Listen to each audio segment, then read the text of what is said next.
Hello! I am going to do a little video today just to show you how I get ready because people ask me makeup questions all the time, and this will just be a quick day-to-day. I say quick, I'm going to do it as quick as possible. When you do your makeup for yourself, it doesn't necessarily take so long, but when you're trying to talk to other people, it can drag it out just a bit. And ignore anything weird in the bathroom. We are kind of repainting stuff here and there, and this is one that's getting ready to go. So just ignore the polka dots on the wall. That's good. I'm going to do this in kind of an order to where as people join, the fun stuff will be later. So I'm going to just start with my skincare. I'm just going to kind of whip through everything pretty fast so that nobody gets bored. I always start with Revision Reebok 7. It's just this clear, like, gel consistency, but it's kind of like, if you get Botox, it's a fantastic thing to add with because it kind of does the same thing, but kind of helps smooth out lines and make them stop happening and stuff like that. But it's real light, so it doesn't affect anybody's skin type or the way your makeup goes on or anything like that. So I always start with that. It dries real fast. And then I'll use Still Revision Skincare. It's their DEJ eye cream. Fantastic. It's real creamy. And I just smooth that onto just around my, because I swear people want to skip the skincare part of things but expect their makeup to look good, and you've got to start with the bottom first or it's just going to sit funny. So if you're dehydrated or oily or breaking out or whatever the world is going on with your skin, it can affect your makeup as well. I've been a little dry lately, so I'm just going to put some frankincense oil on my face. I kind of go back and forth with what I use on my face as far as moisture. Just because my face, I haven't had a whole lot of trouble with a very specific skin type. I've gone through phases of having oily skin or having skin that was so dry it was flaky within like an hour. And I'd have to get specialized stuff for that, but today I'm just going to use that because it's fantastic for your skin. If you're just joining, I'm doing stuff in kind of an order to where the fun stuff will be last, but we're just getting ready together today. Now that I've got all that on, I'm going to put on my foundation. This is MAC's Match Master. This shade's in 3.0. I have about 50 shades of foundation because depending on where I am with my spray tan, I am a different shade. So I just squirt some of this on the inside of my hand and go like that with my brush. And I'm going to try to just kind of get the job done so y'all can see what's going on, but this not be a 50-minute video. So I like to use a fluffy brush for a foundation because you can go fast.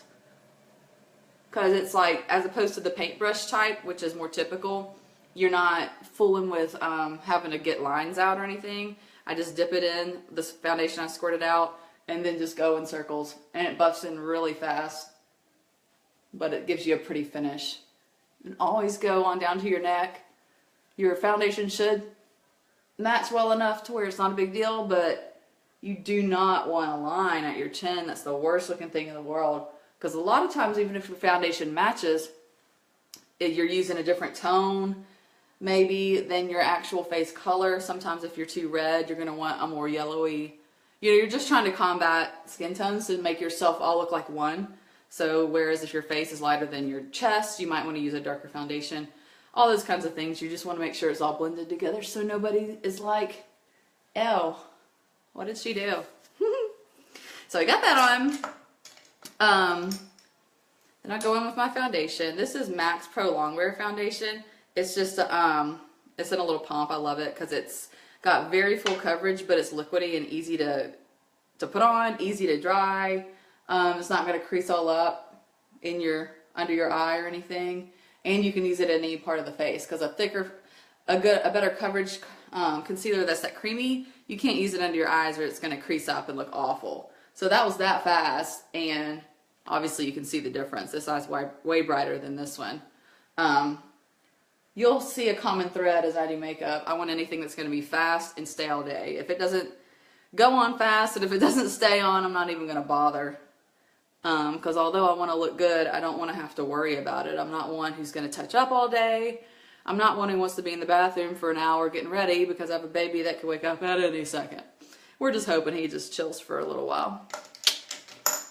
So after that, I go in with just a transparent powder under my eyes, just so that when I do my eyeshadow, if any of it falls down onto my cheek area, it doesn't stick, because that's like a nightmare if like dark shadow falls on your under your eyes and then you look like ridiculous and you've got to wipe it off and start over and all this good stuff. So this one's actually from Dermablend, and I just get some of it on that same type of fluffy brush that I use my for my concealer, and I just put it on real thick under my eyes. We'll buff it all out later, but I don't put it on, you know, sometimes on Pinterest or something, they like way over exaggerate everything on the planet, but I just make sure there's a good layer of it to where if eyeshadow falls, we can get it off. Hello everybody joining. I just got a wild hair because Asher's asleep and I wanted to do my makeup where everybody could watch if you're looking for any little tips. I'm trying to go fast through it so it's not like a super crazy long video, but it's where you can see what's going on. So if you have any questions, feel free to ask them and I'll answer them if I see them. But after I do that part, get my face started, I'm going to go on up to my brows and get those taken care of. I do have leftovers from yesterday in there. My brows are literally see-through by nature. My hair is naturally blonde, so they're very, very light and kind of thin. Like I've got a lot of hair going on there, but they're real thin too, so there's just, it's not a very, I'm very jealous of people who are like, I've got to do so much maintenance to my brows because there's so much hair, they're so thick and awesome. I'm like, oh. So I need a lot of help to my brows, so I use the Anastasia Beverly Hills Dip Brow. This shade's dark brown, and then I just take it with an angled brush like this. With your brows, this is not as user-friendly as of a product as say even a pencil, but say a powder. If you really know what you're doing with brows and you really want a dramatic look, this is perfect. But if you're just starting out, like a heavy-handed brow in the wrong way is a nightmare. So if you're just starting out, because brows make all the difference in the whole entire world when it comes to makeup or even your face. Like even if you don't do anything, if you're one who doesn't like a lot of makeup, if you fill in your brows, you immediately look put together, as opposed to just, you can look kind of sloppy without anything in your brows. And by no means do they have to be as dramatic as mine, because I like a dramatic brow. I try my best to not look super crazy, but to each his own. I know that one thing about makeup is that there's not a whole lot of rules. If somebody tells you there's a ton of rules, I would almost immediately either stop listening to them or at least put on a very heavy filter when you're listening, because there's just not a lot of rules with makeup. Most of makeup is just making things work for you. So look how freaking crazy that looks in the camera. It doesn't look nearly as bad in the mirror, but it's because I have no other makeup on, so I look really psychotic right now. But I like to get my brows done before I do my eyeshadow because of the next step. You'll see, I'm going to cut them in where they look real clean, and they'll all come together when I get it done. I would by no means do this much brow if I wasn't about to put on a heavy eyeshadow. I would do a lot more, probably a lighter color. Thanks, Lindsay. I know there are no rules. Like literally the only thing I would even say is a rule with makeup, and it's because I've literally heard every single makeup artist ever say this, and if you look at any picture of anyone ever, it's true.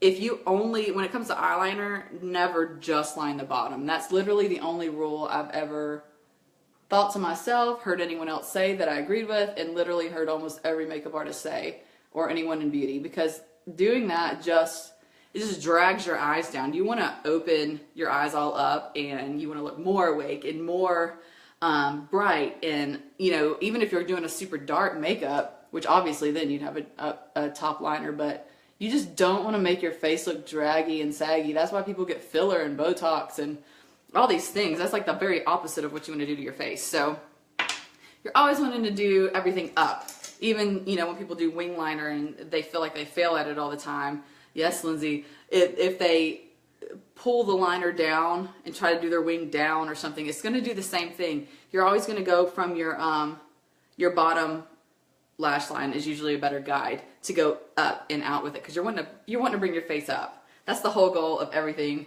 ever. So I'm hoping I'm not talking so much that this is going to be a super long, but we're going to get through it. So after I do that, I go in with just one of those creamy concealers I was saying to absolutely never touch the underneath of your eyes with. And we're going to just go under the brow with just a really tight, just a kind of a stiff brush that's slick, because those are going to be more for creams. And I'm just going to start under my brow and just kind of cut it in. You're only going to want to go in one direction when you do this, because if you go back and forth, just like with anything, when you're painting or anything, if you go like back and forth trying to work it in, you're going to make the line messy. But if you're wanting to keep that real clean, you just go one direction, and then I just blend out the bottom, so it's not like, hey, look at this chunk of concealer under my eyes.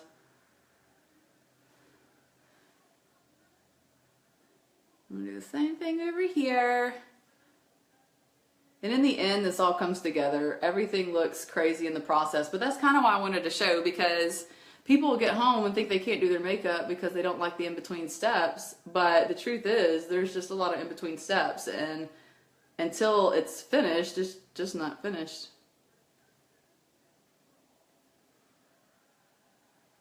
And if you're just joining, I've already told everyone to ignore the polka dots on the wall. We're about to paint in here, so I've filled in some holes. I thought about moving my get ready station down to my office so that I'll have like everything makeup right at my fingertips. We'll see. I'm in the bathroom for now. My next step's going to be MAC's Paint Pot. I just do it with my finger and use this as a primer.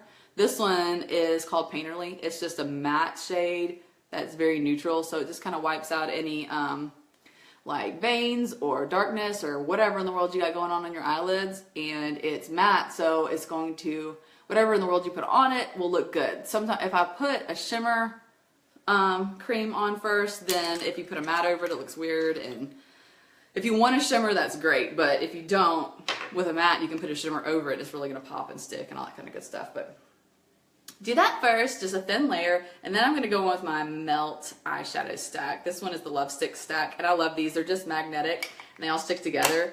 And I don't know if you can tell, but they're big. I think this is going to last literally forever. We'll see. But I'm going to start with this kind of pinky gold shade on my lid. And I'm just going to use kind of a flat brush for this. This is where it doesn't take a lot of skill. It doesn't take a whole lot of anything.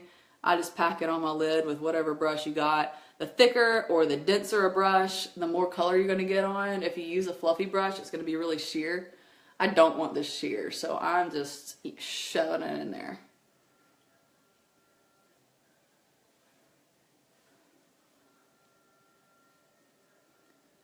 Hey, Danielle. Sorry if I don't tell everyone, hey, I am just trying to get through it. So then I'm going to go ahead and put a color on my brow bone just so I've got a little more powder to work my crease color in, because like I said before, if you hadn't heard yet, I like anything that's going to be fast. I don't like to, as much as I like to have a good put together look, I don't want to be in here for a million years getting myself ready. So I'm just taking a matte kind of bone color. This one's called what is this color? Blanc Type from MAC. It's just a matte. And I'm just taking, again, a softer flat brush to just kind of blend it all in. So that way, when it hits this color, I've got something to blend my crease into. And it'll be easy peasy. So my crease color, I'm going to go in with that same stack. This is called Love Sick. It's kind of a burnt burgundy. And it matches my... Can't lift my leg that high. And that's the pants. They're kind of a burgundy color too. So I'm going with that scheme. And I'm just using a fluffy brush for this.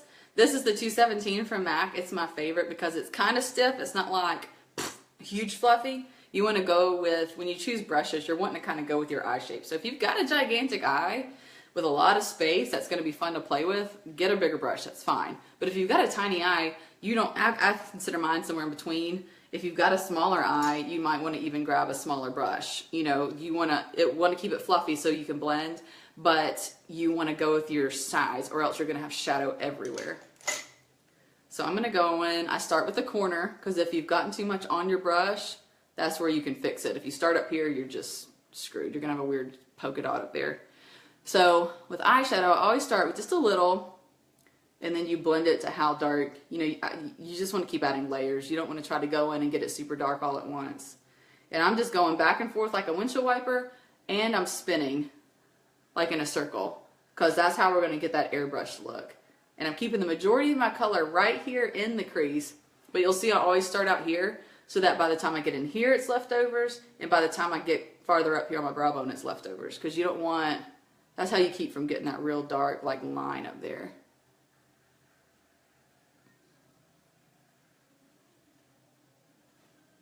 And I just keep, like I said, going back in with more until it's as dark as I want it. And this is going to be a dramatic eye, so obviously everybody's not going to want to do this every single day, but the technique and the principles are the same. So you would just add less layers if you wanted just an easy daytime look. You would just do less. You would pick like a medium brown instead of this rusty color, and you would go in once instead of 50 times and stuff like that. So the techniques are what are going to matter all the time, no matter what. And I just keep going in until it's like I like it. Hey, Miss Brenda.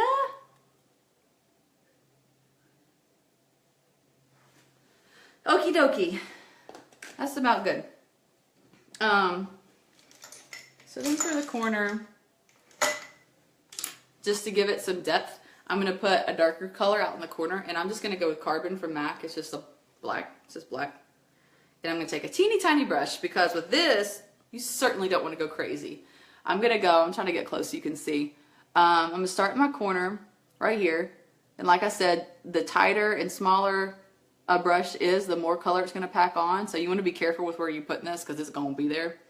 But I'm starting in that outside corner, kind of bringing it in on my lash line a little bit and bringing it up into the crease a little bit. And by a little bit, I mean a little bit. Like, you don't want to get all up in there. You don't want to get out of your crease, but you want to keep it tight in that corner. Then I'll go back with the same fluffy brush without any makeup on it and just spin. We're just buffing it in, because you don't want any lines. You want it to look like airbrushed. Just blend and blend and blend till you're good.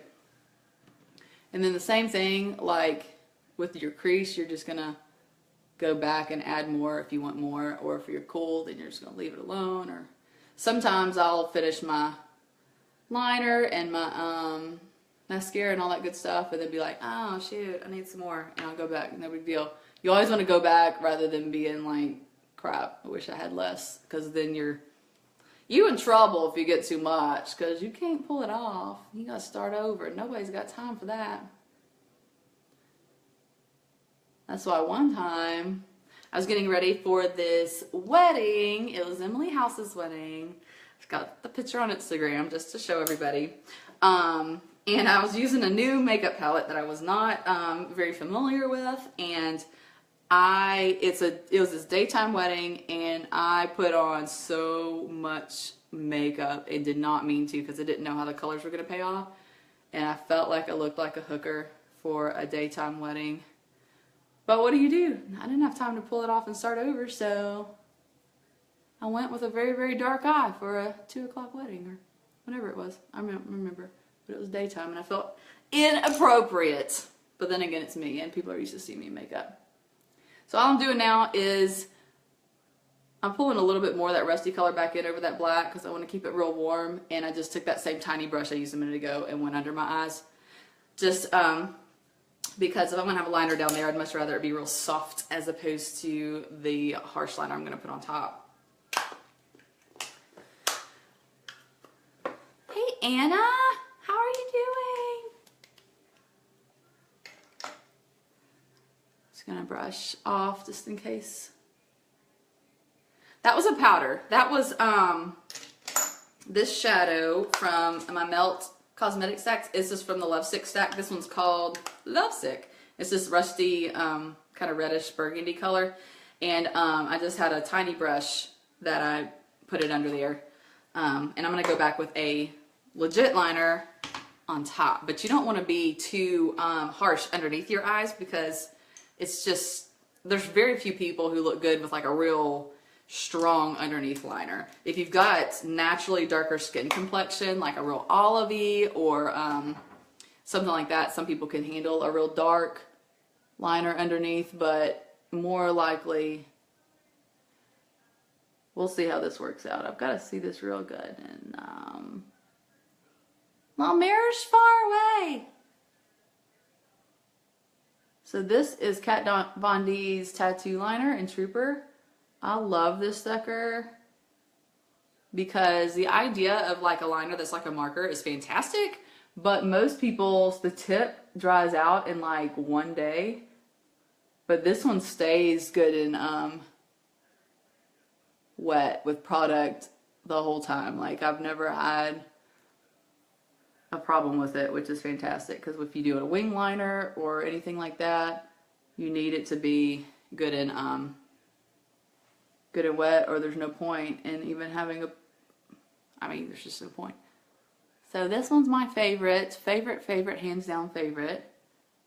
And the most important thing with liner is that you're going to want to keep it all the way to the lash line, because it's so embarrassing if you can see any skin or eyeshadow or anything in between your liner and your mascara. That is the biggest, hugest no-no, and you don't want to look silly. So step one is getting it close to your lashes, as close as you possibly can.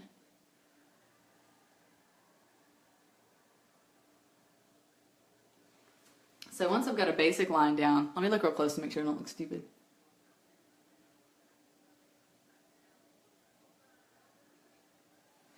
Okay, once I've got just the basic line down, I'm going to go back and get the edges. I like a wing on mine, even if it's very kind of subtle or just a small wing, only because it kind of pulls my face out. It makes me look less round.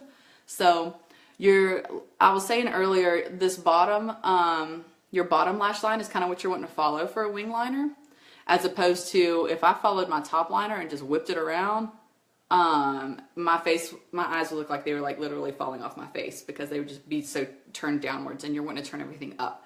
So we're going to follow that and just kind of flick up an edge.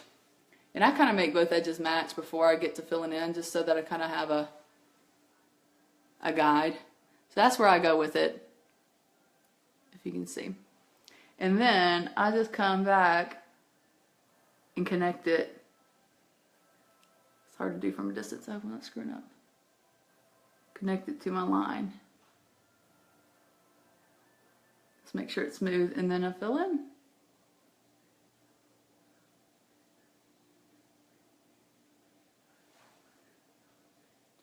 See?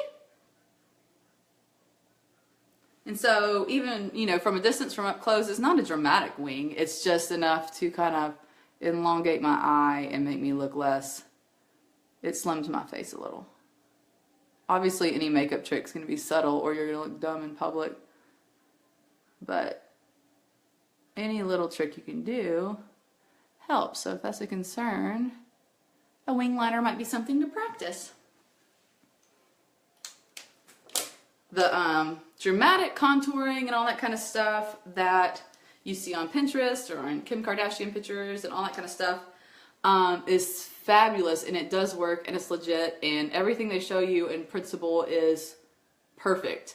But in reality, you just got to be careful to take it down a notch, because for pictures, you're going to look fantastic, but up close, you want to also look fantastic. You can go ultra dramatic with your contour and stuff if you're only going to be photographed, but if you're going to see people in real life, you're going to look cuckoo if you've got lines on your face. So you just want to make sure you're very careful and take into consideration what you're actually doing, because even though nothing I've seen is wrong when they teach you about contouring and highlighting and all that kind of good stuff, baking and all that kind of stuff, but you just want to take into consideration what you look like in real life.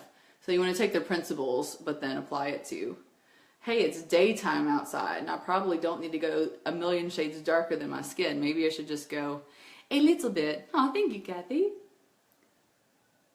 Or if it's evening time, you're going to be more glowy lights. It's going to be darker. You can go darker and with a more dramatic. Unless you're going to be in some building with weird fluorescent lighting, and then you want to be careful to look very, almost like you would look in the daytime, because it's going to make everything show up and look super weird. Fluorescent lights. Ew. Okay, so we've got eyes. So I'm going to come back to my face now. I'm going to put on some powder. This is Studio Fix from MAC. I'm just using this is the 109 brush from MAC. It's just kind of tight. I don't prefer a big fat brush because this allows me to get all up by my eyes and all that, you know what I mean? Like it fits in all my spaces. And since it's a little tighter, it's going to put on a little more powder than like a big old huge fluffy brush. So, which I like, because like I said, I'm just not a fan of touching up my makeup. I'm going to look like this all day long, sink or swim. I might put on more lip gloss sometimes, but rarely because of my baby. I like to kiss him all day and I don't want to get it on him. So there's not a whole lot of touching up. I'm starting to just fall in love with like liquid lipsticks and stuff because they stay on and don't budge. So you can still get them. So I've powdered and I'm going to do my contouring with the Shade and Light palette from Kat Von D. Love. I've got the Anastasia Beverly Hills one too, and I like this one better.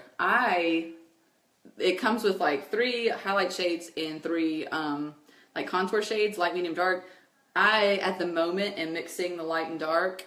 Like I said earlier, so it just kind of depends on where I am in my spray tan's life. And I'm kind of at the ends now, so I'm mixing a good bit of light in there.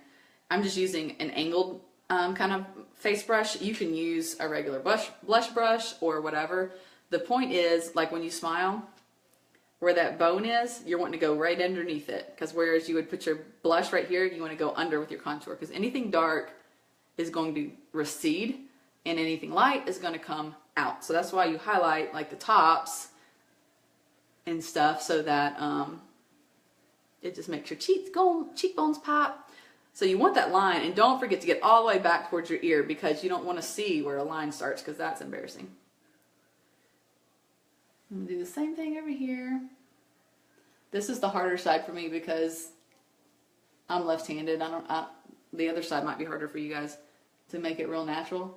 But I'll just start with the line, and then you can just go to blending because you want, by the end of all this, you want to look like you've got a cheek color on. You don't want to look like, hi, there's her dark color and her pink color and her light color all different, so you can tell she contoured. That's bad. If people can tell that, you don't want to see it.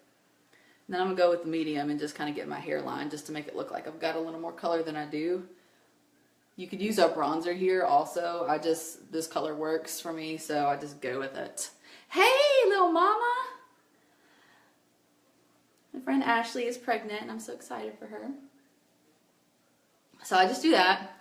I am very careful about bronzing the lower half of the face because you get into really having to do some major blending to make sure, thanks Fran, make sure that you don't have some weird crazy line or you left this blotch of bronzer, especially if you're in a hurry, because I always hate when I'm out and I see people like, they tried real hard to look tan and they just left this weird smear of bronzer. It's awful. So you'd better off be white than look, you know, like you messed up.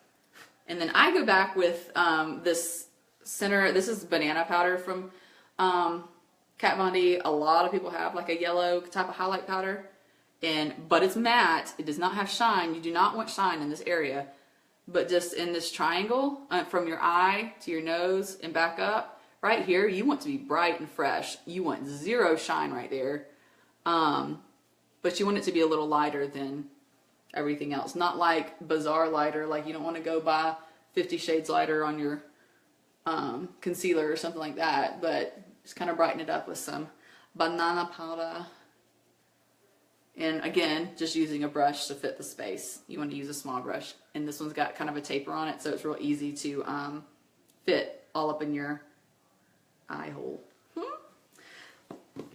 Then I'm going to just pop on some blush. I'm going to use this one. It's called something Cloud from MAC. And I'm just going to pop it to meet where the bronzer is or the contour. And just most of my color I put here and then just push out to there. So, because you don't want like a blob back here. Anywhere you put down your brush first is going to have the majority of your color, and then the rest of it you just want to have kind of the extras. So all this like getting up in here or back here, it's just a matter of blending out the edges. I'm not like placing color here. Ding! Hey Katie! We are flying through a makeup. I feel like this video has been going on for a long time, so bravo if you're still with me. This is awesome.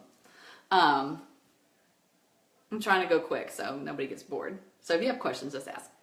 I'm going to highlight now with, oh God, if I break it, I'm just gonna scream. The Anastasia Beverly Hills Moonchild Glow Kit. It is love.